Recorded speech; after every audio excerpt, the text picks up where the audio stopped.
Sebagaimana yang kita tahu, ketika usia kecil baginda Nabi, Rasulullah dijaga oleh Sayyidah Halimah As-Sa'adiyah, iaitu ibu susuan Nabi di perkampungan Bani Sa'ad. Ibu susuan Nabi ini menjaga Nabi sehingga umur 4 tahun. Ketika umur 4 tahun ini, Rasulullah mula berjinak-jinak membantu Halimah menjaga kambing-kambingnya. Yang dikatakan keberkatan Halimah menjaga Nabi ini, kambing-kambing itu pakat-pakat gemuk belaka. Walaupun ketika itu musim kemarau, kambing-kambing ini steady gemuk. Nak bagi kata apa, berkatnya menjaga Nabi, menyusukan Nabi ketika itu. Kemudian pendek ceritanya, Rasulullah selepas itu dikembalikan semula kepada ibu baginda, iaitu Sayyidah Aminah. Tak lama kemudian ketika umur 6 tahun, ibu Rasulullah meninggal dunia. Kemudian dijaga pula oleh datuk baginda, iaitu Abdul Muttalib. Ketika umur baginda umur 8 tahun, datuk baginda pula meninggal dunia, dan ketika itulah Rasulullah SAW mula dijaga oleh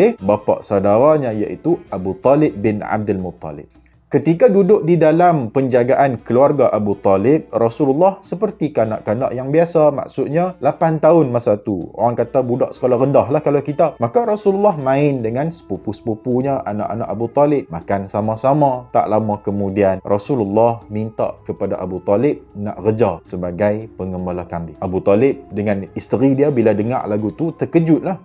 Umur 8 tahun nak minta kerja. Memang mereka tak bagilah. Tetapi Rasulullah minta elok-elok. Rasulullah memang dah bertekad nak kerja. Maka Abu Talib pun tak boleh nak cakap apa dah. Abu Talib izinkan, dan Abu Talib cari kawan-kawan dia di Mekah tu, kod-kod ada siapa yang nak upah orang jaga kambing mereka. Maka bermulalah Rasulullah mengambil upah menjaga kambing-kambing di Mekah. Kata ulama, sekurang-kurangnya ada 3 alasan kenapa Rasulullah nak bela kambing. Yang pertama, Rasulullah kerja nak bela kambing ambil upah ni kerana Rasulullah nak membantu meringankan beban ekonomi Abu Talib. Bayangkan Abu Talib bukanlah orang yang kaya raya. Kalau ni mungkin kita ni B40 jugalah. Golongan marahain ni orang kata kan. Abu Talib nak jaga anak 8 orang. Tambah lagi dengan Rasulullah. Maka ekonomi agak kurang baik lah. Rasulullah nak tolong lah. Dengan bekerja dapat tolong Abu Talib. Yang kedua, bela kambing ini bagi Rasulullah tak perlukan modal. Hanya orang kata apa, siap sedia tenaga lah. Kemudian dapat upah. Tak ada buat kelak modal apa-apa. Yang ketiga, Rasulullah suka duduk di padang yang luas, tengok kambing-kambing ini sambil merenungkan kejadian alam ini, memikirkan tentang alam ini. Itu 3 alasan. Rasulullah kerja sebagai pengembala kambing ni selama 4 tahun lebih lah, lebih kurang gitu. Selepas daripada itu, ketika usia baginda umur 12 tahun, Rasulullah mula mengikut Abu Talib berdagang ke Syam. Sebagaimana yang kita tahu, penduduk Mekah ini memang terkenal sebagai seorang pedagang. Mereka memang suka berdagang, sanggup pi sampai ke Syam, walaupun Syam tu jauh. Rasulullah bekerja dalam keadaan yang sangat rajin, jujur dan amanah. Kita pun tahu sifat-sifat Nabi. Kemudian ketika itu, Abu Talib dia terdengar seorang saudagar wanita yang hebat, iaitu Sayyidah Khadijah yang kaya raya, mencari seorang pekerja yang dapat membawa barang-barang dia ni pergi jual merata tempat. Maka Abu Talib dia tulislah bagi tahu kepada Sayyidah Khadijah dia ada seorang anak menakan yang boleh kerja.